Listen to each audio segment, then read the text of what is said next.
Monitoring Procedures, Trail Profile Measurements, part of the Rocky Mountain Field Institute Citizen Science Training.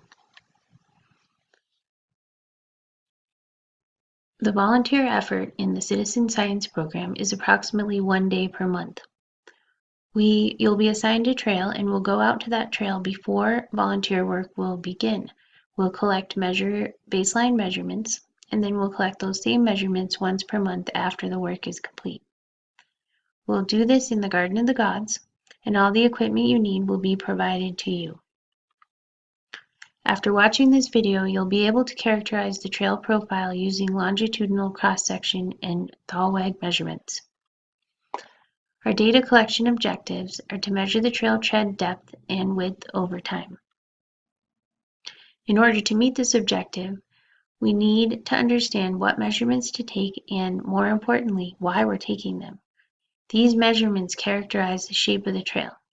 The shape of the trail relates to how much erosion is occurring. Erosion is a form of resource damage. We carry out restoration efforts like the implementation of trail structures to mitigate erosion and resource damage. Our citizen science measurements will inform us of whether or not the restoration efforts are successful. One piece of field science knowledge you'll need to have is to understand what a transect is. In these pictures, we can see people using transects in a number of ways.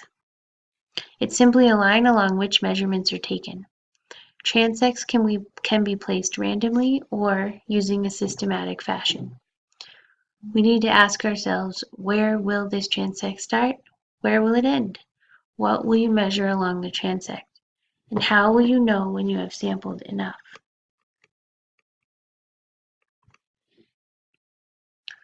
We will use two different kinds of transects. We're going to use the longitudinal measurement of the restored trail profile. This is the length. Longitudinal measurement means length. And we're going to use the longitudinal measurement of the social trail profile. If we take a look in this picture, you can see here that there is this light colored line. That is an example of a social trail that we might measure. This is in the Central Valley at the garden. And when we ask ourselves, how will you know when you have sampled enough? We cannot answer this question without starting to sample. So right now, we're going to sample every 30 feet for the entire trail section restored. We did go out and we started with 10 feet, and that seemed like too much data to collect and possibly redundant.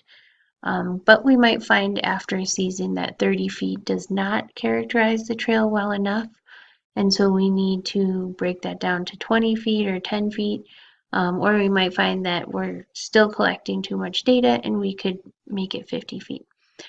We need to collect data to answer that question.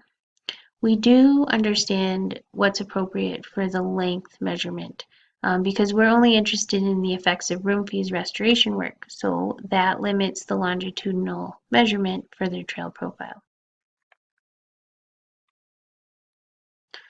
So we're going to take these three measurements the latter two every 30 feet along the trail. So the first measurement is the longitudinal section itself. That you're going to use the survey tape to measure the length of the trail where work is proposed in the lowest point of the trail, called the Thalweg. Choose a rock or a tree at each end. That will be the photo points for the section, and the starting and ending points for this measurement. Then you'll measure every 30 feet the cross section. So we'll use the measure tape to measure the distance across the trail. You're going to measure from the plant-soil interface on either side. So right here is the plant-soil interface. Then every 30 feet, you're going to measure the trail depth in the Thalweg. So you're going to use the measuring tape, another one, and measure the depth from the height of the cross-section tape to the trail surface in the lowest point of the trail.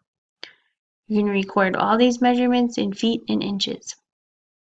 And remember that the Thalweg is the deepest point in the trail, not necessarily right in the middle. So let's look at each of these measurements in more detail. Okay.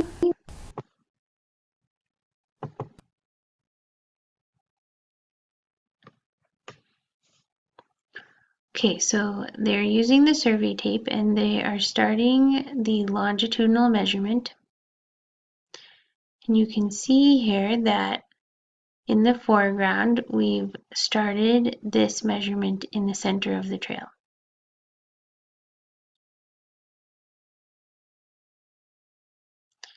And it might take a little bit of work to keep that on the trail. And you can feed it out. See how he's just kind of feeding out the tape to prevent it from moving around. Notice also in the foreground here that we've intentionally started the tape right next to this tree. This is going to be the photo point at the starting point for the section.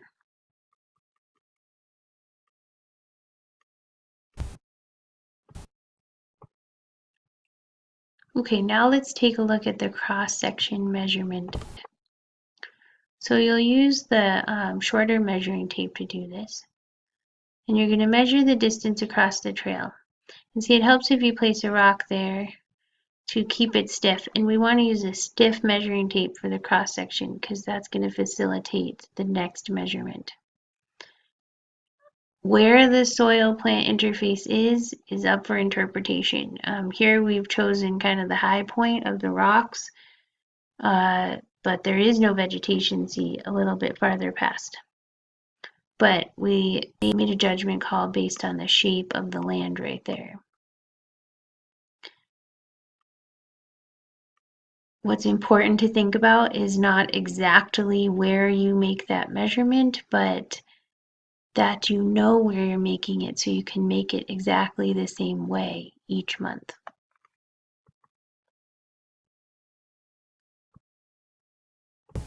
Okay, now we're going to look at the third measurement. So you can see here that the cross-section tape is still in place. That's the yellow one. And we're using the smallest tape just to measure the depth. So from the soil surface to the ground surface at the lowest point in the middle of the trail. Record all these measurements in feet and inches.